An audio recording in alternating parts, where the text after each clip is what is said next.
Hinduism उन लोगों में से है जिनके लिए घर पूजा का मंदिर, पत्नी उस मंदिर की देवी और बच्चे उस मंदिर के चिराग होते हैं। आज की कहानी उस एक्टर की है जिसे बॉलीवुड का पहला स्टार कहा गया, जिसने लोगों को बताया कि सिनेमा सिर्फ अनपढ़ और गंवार लोगों के नाचने की जगह नहीं है, यहाँ पढ़े लिखे लोग भी नाच सकते हैं।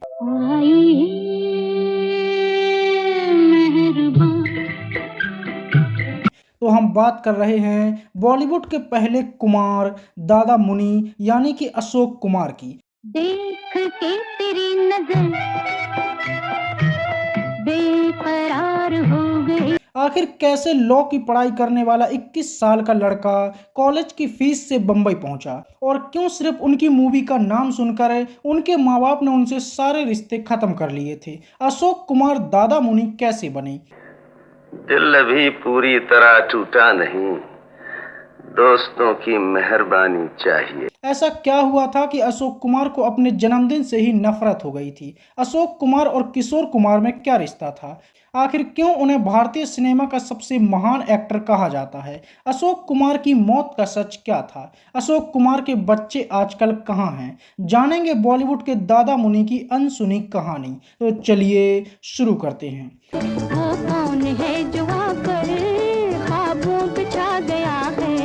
अशोक कुमार का जन्म 13 अक्टूबर 1911 को भागलपुर में एक हिंदू बंगाली परिवार में हुआ था। उनके पिता का नाम था कुंजीलाल गांगुली, जो वकील थे और मध्य प्रदेश के खंडवा में वकालत करते थे। अशोक कुमार की मां का नाम था गौरी देवी रानी, जो राजा अशोक चंद्र बनर्जी की परपोती थी। वो भारत की उन महिलाओं में से एक थी जिसने पहली बार इंग्लिश की पढ़ाई की थी। अशोक कुमार 4 भाई बहन थे, एक छोटी बहन सत्य देवी और 2 छोटे भाई, एक कल्याण और दूसरे आभास। अशोक कुमार के नाम से जुड़ा किस्सा भी बड़ा रोचक रहा। बहुत से लोगों को लगता है कि उनका असली नाम था कुमुदलाल गांगुली, और फिर फिल्मों में आने के बाद उन्होंने अपना नाम अशोक कुमार रख लिया था, जबकि ये सच नहीं है। मेरा नाम अशोक कुमार ही है। जब मैं पैदा हुआ भागलपुर में, तो मेरे नाना ने लंदन से एक बॉक्स मंगवाया, पेटी जिसमें कपड़े भरे हुए थे, उसमें लिखा हुआ अशोक कुमार। अभी तक तो था घर में, अभी पता नहीं कहाँ है। उनका जन्म अपने नाना के घर पर भागलपुर में हुआ था, जहां सभी लोगों ने मिलकर उनका नाम अशोक रखा था, जो कुछ समय तक चलता रहा। लेकिन उनके नाना का मानना था कि उनकी राशि मिथुन है, इसलिए उनका नाम काशी होना चाहिए।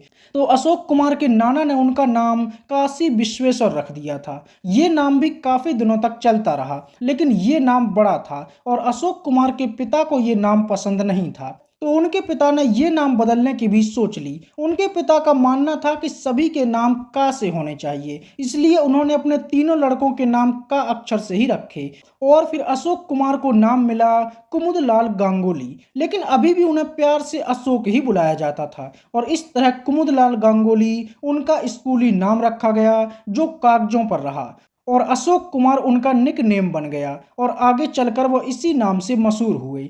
समझा माया को, ये वक्त इन सब बातों के लिए नहीं है, बाहर मेहमान बैठे हैं।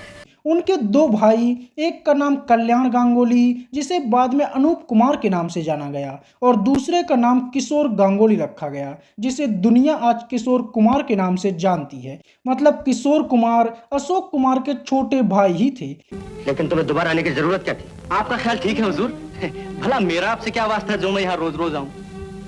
यहाँ आपको ये भी बता दें कि किशोर कुमार के भाई बहनों में बहुत बड़ा एज गैप था। अशोक कुमार के छोटे भाई किशोर कुमार उनसे लगभग 18 साल छोटे थे। अशोक कुमार के पिता चाहते थे कि वो भी उनकी तरह पढ़ लिख कर वकील बने, इसलिए उन्होंने अशोक कुमार को वकालत की पढ़ाई के लिए कलकत्ता भेज दिया। ये वो समय था जब सिनेमा को बहुत ही छोटे स्तर का काम माना जाता था, और नाटक या थिएटर में काम करने वाले लोगों को घटिया और नीच समझा जाता था, जिन्हें ऊंचे और बड़े लोग हीन दृष्टि से देखते थे। अशोक कुमार कलकत्ता में पढ़ाई करने लगे, लेकिन उनका मन नाटकों की तरफ भागता था। ये 1933 की बात है, जब हिमांशु रॉय देविका रानी के साथ जर्मनी में रहते थे। उन्होंने कर्मा नाम की एक मूवी बनाई थी, और उसमें 4 मिनट का किसिंग सीन देकर पूरे भारत में हंगामा मचा दिया था। इन्हीं दिनों वो भारत आए हुए थे और भारत में एक स्टूडियो बनाना चाहते थे। अशोक कुमार को जब पता चला कि हिमांशु रॉय भारत दौरे पर आए हुए हैं, तो उन्होंने सोचा कि क्यों ना हिमांशु रॉय से मिलकर कुछ सीखा जाए, और अगर मौका मिले तो उनके साथ जर्मनी जाकर फिल्म मेकिंग भी सीख ली जाए।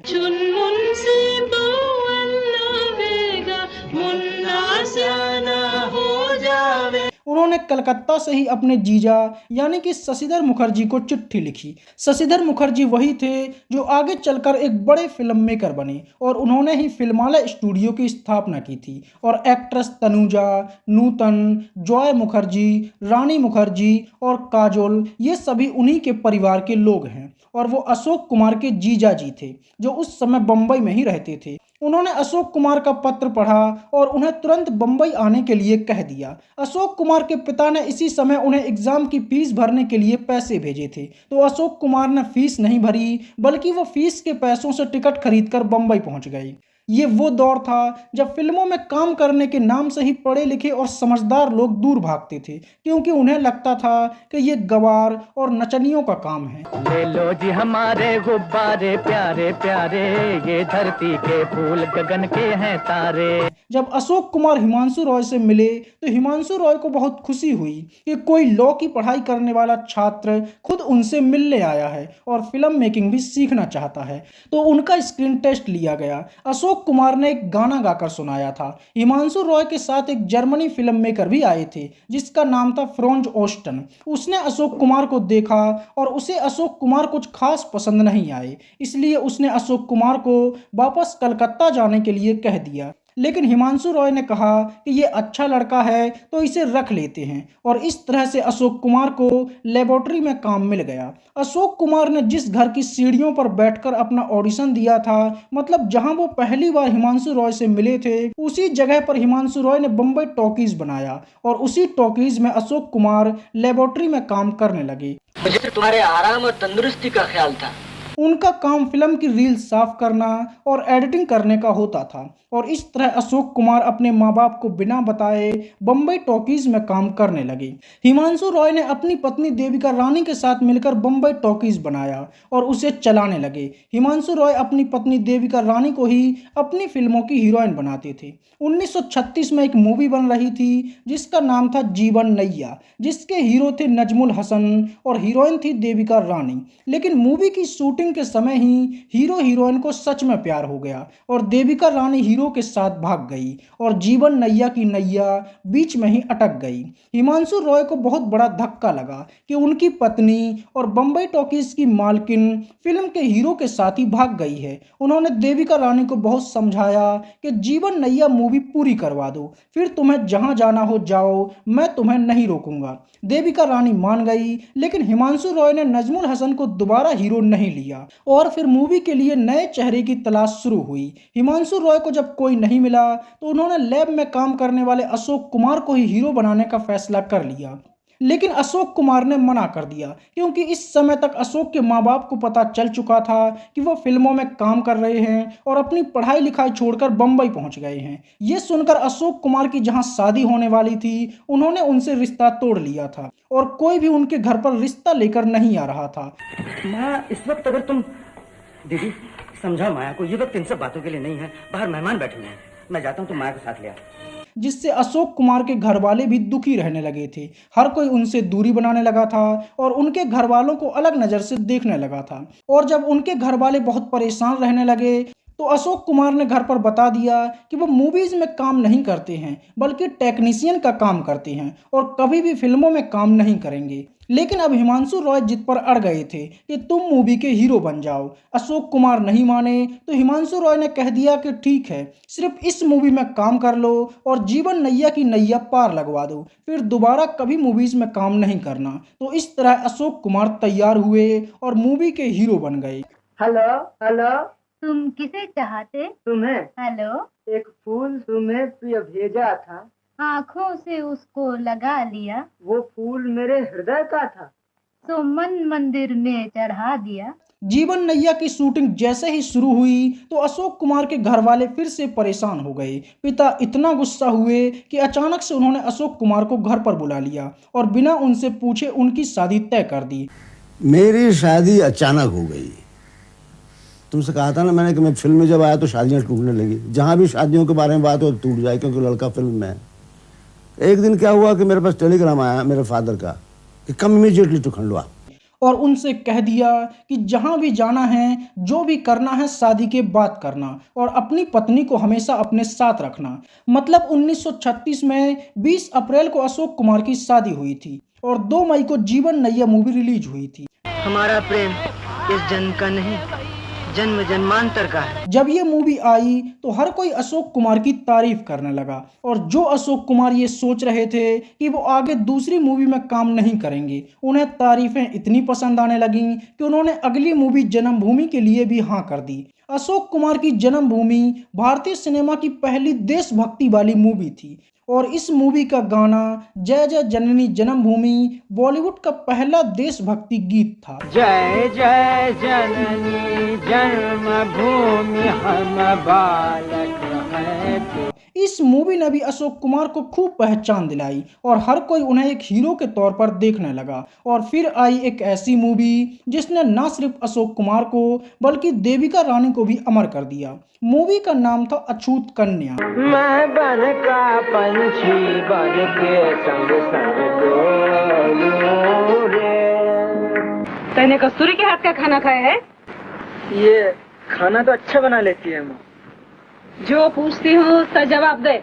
और ये भारतीय सिनेमा की पहली ऐसी मूवी थी जिसने न सिर्फ सिनेमा को बुलंद किया बल्कि पहली बार लोगों ने ये समझा कि सिनेमा भी लोगों के जीवन का एक अभिन्न अंग बन सकता है और लोगों तक मैसेज पहुंचाने का एक माध्यम बन सकता है। अछूत कन्या सुपरहिट हुई और देविका रानी और अशोक कुमार लोगों के दिमाग में हीरो हीरोइन की छवि बनाने में सफल रही। जल्दी जल्दी सामान उतार ले। चल, तू क्या उतारेगी? ये काम मर्दों का। अच्छा, जरा देखो तो। देविका रानी जी का वीडियो भी हम बना चुके हैं, तो आप वो वीडियो भी जाकर देख सकते हैं। इसके बाद अशोक कुमार फूले नहीं समा रहे थे। उन्होंने 3 मूवीज में काम किया था और 3 ही मूवी के बाद वो स्टार जैसा फील करने लगे थे। हर कोई उनकी तारीफ कर रहा था और अशोक कुमार को लग रहा था कि अब वो एक्टर बन चुके हैं। लेकिन इसी समय पर कुछ उनके आलोचक भी पैदा हुए और लोगों ने ये कहना शुरू कर दिया कि अशोक कुमार हीरो तो लगता है लेकिन खुलकर एक्टिंग नहीं करता। अशोक कुमार के जीजाजी शशिधर मुखर्जी ने उनसे कहा कि तुम एक्टिंग को सिर्फ नाटक जैसा कर रहे हो, अपने अंदर से किरदार को महसूस ही नहीं करते हो और अगर इस फील्ड में तुम्हें लंबा चलना है तो एक्टिंग को दिल से करो। इसके बाद अशोक कुमार ने एक किताब खरीदी और एक्टिंग की बारीकियों को सीखना शुरू कर दिया और लगातार काम करने लगे। उन्होंने इज्जत, सावित्री, प्रेम कहानी, वचन, कंगन और निर्मला जैसी कई बेहतरीन सुपरहिट मूवीज में काम किया।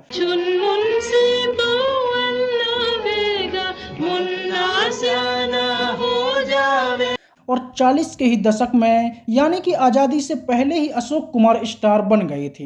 हालांकि अशोक कुमार अभी भी अपनी एक्टिंग से बहुत ज़्यादा खुश नहीं थे। 1940 में अशोक कुमार की मूवी आई बंधन, जिसमें उनकी हीरोइन थी लीला चिटनिस और उन्होंने पहली बार अशोक कुमार को बताया कि आप एक्टिंग में अपनी आंखों का इस्तेमाल ही नहीं करते, इसलिए आपके फेस पर एक्टिंग लोगों को नज़र ही नहीं आती। और इसके बाद अशोक कुमार ने अपनी आंखों से भी एक्टिंग करना शुरू किया और फिर अशोक कुमार ने सफलता का वो दौर देखा कि लोग उन्हें सुपरस्टार मानने लगे। धीरे धीरे हारे बादल, धीरे हारे। अशोक कुमार 40 के दशक के वो स्टार बने जिसके लिए लोग पागल थे। उनकी एक झलक देखने के लिए सड़कों पर भीड़ लग जाती थी। अशोक कुमार ही वो पहले एक्टर थे जिसने पहली बार एंटी हीरो का किरदार निभाया था। मतलब बॉलीवुड के वो पहले एक्टर थे जिसने एक नेगेटिव हीरो का किरदार निभाया और ये मूवी थी 1943 की किस्मत। और आपको ये जानकर भी हैरानी होगी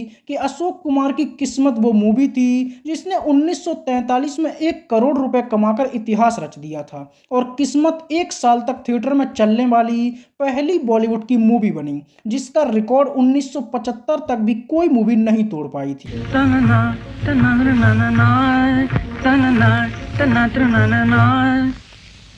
और यही वो मूवी बनी जिसके बाद लोग अशोक कुमार को दादा मणि कहने लगे थे, जो आगे चलकर दादा मुनि हो गया। और इसके बाद अशोक कुमार ने एक से बढ़कर एक मूवीज में काम किया और हीरो बनकर हर किसी का दिल जीत लिया। 1945 में अशोक कुमार हुमायूं बने और एक बादशाह के किरदार में उन्हें लोगों ने खूब पसंद किया।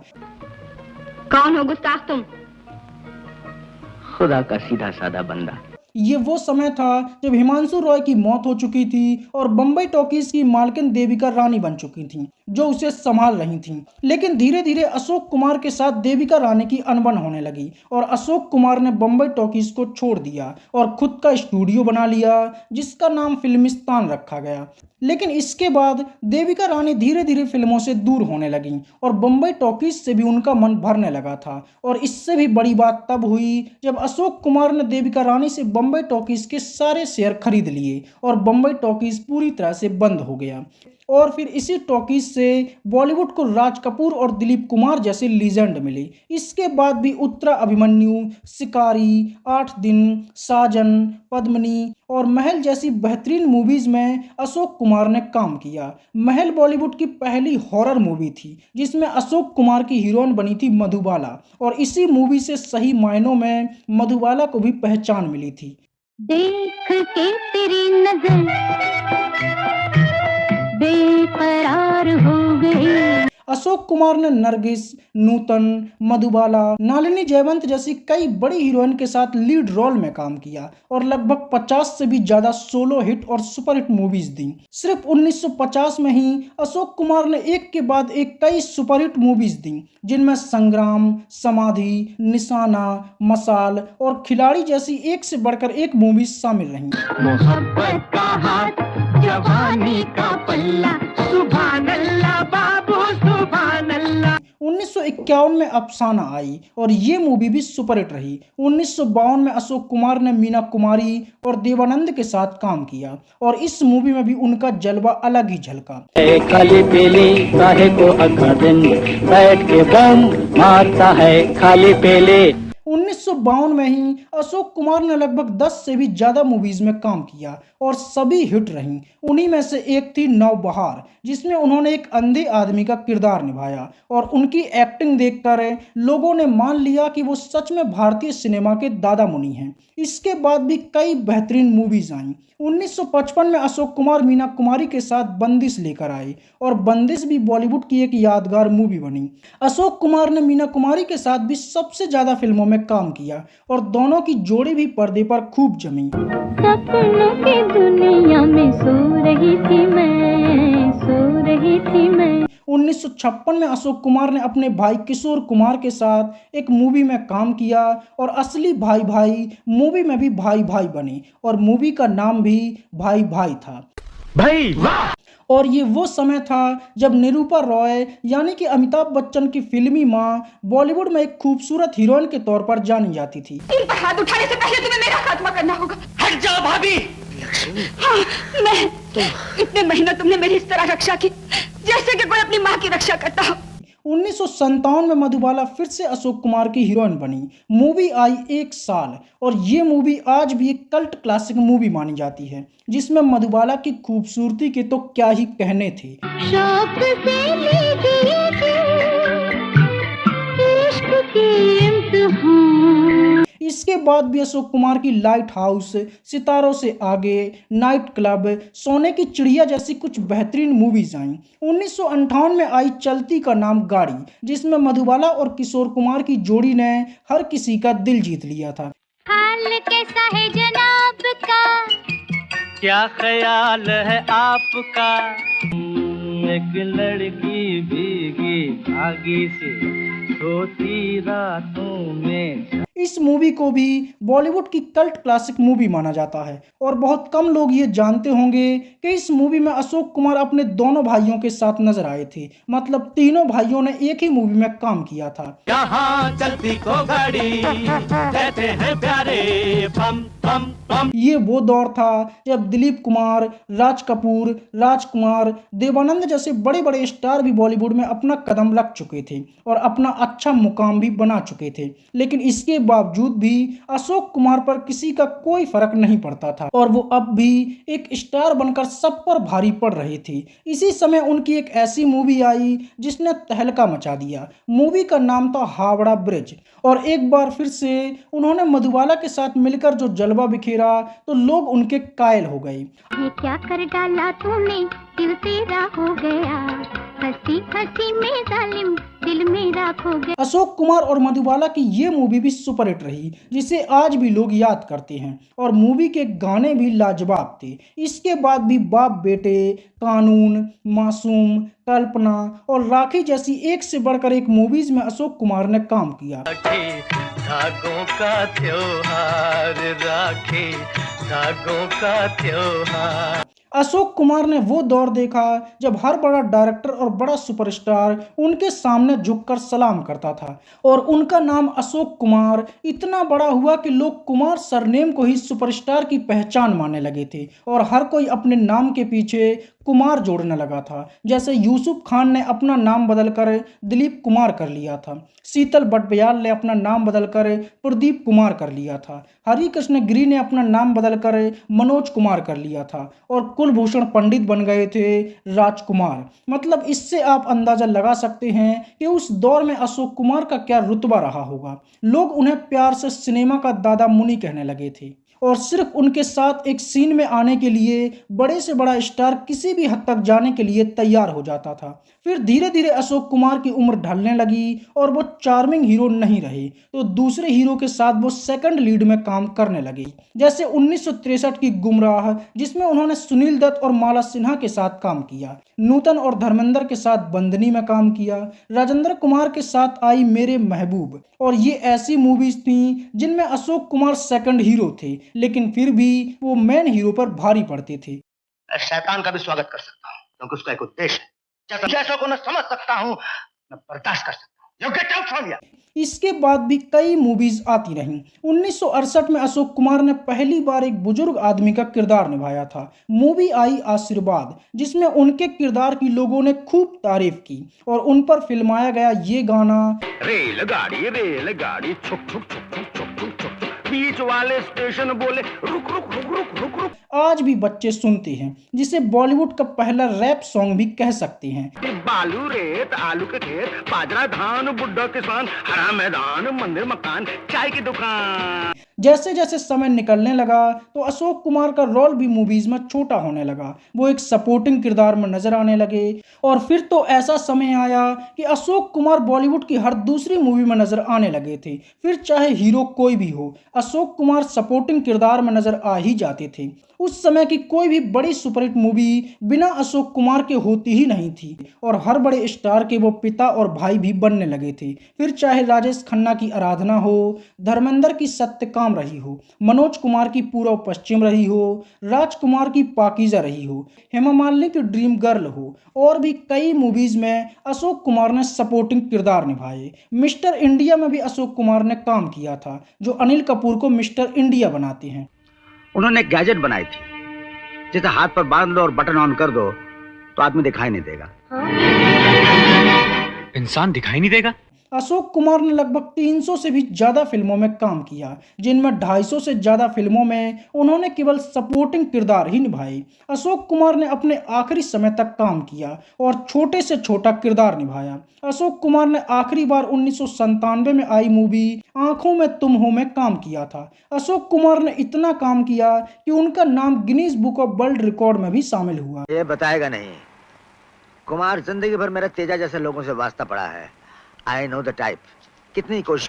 अशोक कुमार ने भाई, दोस्त, दादा, पिता और नाना सभी किरदार निभाए, और हर किरदार में वो पसंद किए गए। भारत के सबसे पहले लोकप्रिय सीरियल हम लोग का नरेशन भी अशोक कुमार ने किया था, जिसे लोगों ने खूब पसंद किया। और रामानंद सागर जी की रामायण के पहले एपिसोड का नरेशन भी अशोक कुमार ने किया था। रामायण की कहानी इंसान के दिल में इस विश्वास, इस यकीन, इस फेथ को मजबूत करती है। अशोक कुमार ने न सिर्फ फिल्मों में काम किया, बल्कि कई टीवी सीरियल में भी वो नजर आए, और कई यादगार बंगाली सीरियल में भी अशोक कुमार ने बेहतरीन काम किया। अशोक कुमार और किशोर कुमार से जुड़ा एक किस्सा भी बड़ा चर्चित रहा। किशोर कुमार अपने बड़े भाई को बहुत मानते थे। 1987 में किशोर कुमार ने अशोक कुमार का जन्मदिन बड़े स्तर पर मनाने का फैसला किया। उन्होंने फिल्म जगत के हर छोटे बड़े कलाकार को इनविटेशन भेजा और सभी को बुलाया। सभी लोग आए, पार्टी शुरू हुई। जन्मदिन का उत्सव चल ही रहा था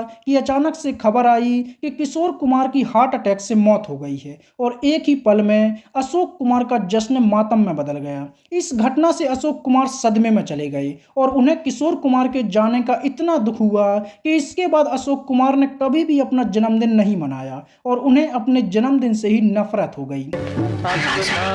है फिर भी अपना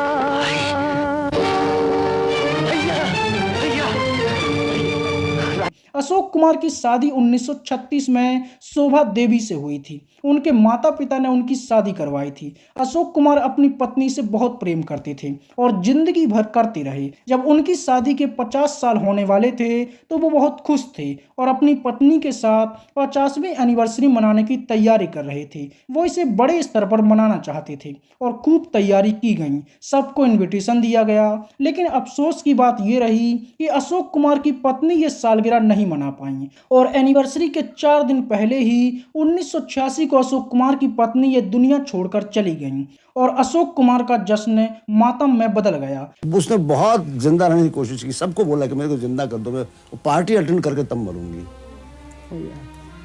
अपने हाथ में तो कुछ है ही नहीं।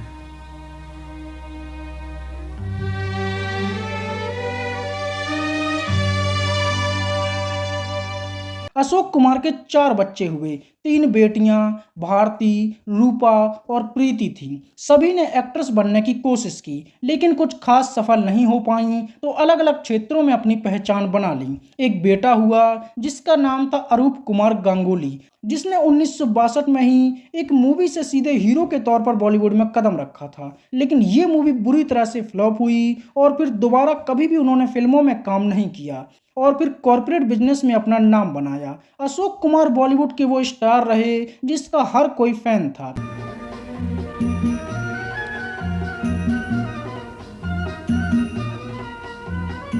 उन्हें अनगिनत अवार्ड मिले। उन्हें राखी मूवी के लिए बेस्ट एक्टर का अवार्ड मिला, अफसाना के लिए बेस्ट सपोर्टिंग एक्टर का अवार्ड मिला, आशीर्वाद मूवी के लिए बेस्ट एक्टर का नेशनल अवार्ड मिला। इसके अलावा भी अशोक कुमार को कई बड़े बड़े अवार्ड से सम्मानित किया गया। 1962 में ही अशोक कुमार को भारत सरकार ने पद्मश्री से सम्मानित किया और 1988 में उन्हें भारतीय सिनेमा के सबसे बड़े अवार्ड दादा साहब फाल्के अवार्ड से भी सम्मानित किया गया। 1994 में अशोक कुमार को लाइफ टाइम अचीवमेंट अवार्ड भी मिला। फिर 1995 में भी लाइफ टाइम अचीवमेंट अवार्ड मिला और 1999 में भारत सरकार ने उन्हें पद्म भूषण से सम्मानित किया। कर्मण्येवाधिकारस्ते, सिर्फ काम करने का तुम्हें अधिकार है। मां फलेषु कदाचन, फल का तुम्हें कोई अधिकार नहीं। अशोक कुमार अपने जीवन के अंतिम दिनों तक काम करते रहे और हमेशा एक्टिव बने रहे। वो सदाबहार थे और ऐसे ही सबके दिलों पर राज करते हुए 10 दिसंबर 2001 में अशोक कुमार ने इस दुनिया को अलविदा कह दिया और वो लोगों को यादों के तौर पर बहुत कुछ देकर चले गए। तो ये थी बॉलीवुड के पहले स्टार दादा मुनि अशोक कुमार की कहानी। जो जो शाम होती है आदमी छोटा होता जाता है और साया लंबा होता जाता है। धीरे धीरे आरे बादल, धीरे आरे। तकदीर के लिखे को कौन बदल सका, होनी को कौन टाल सका।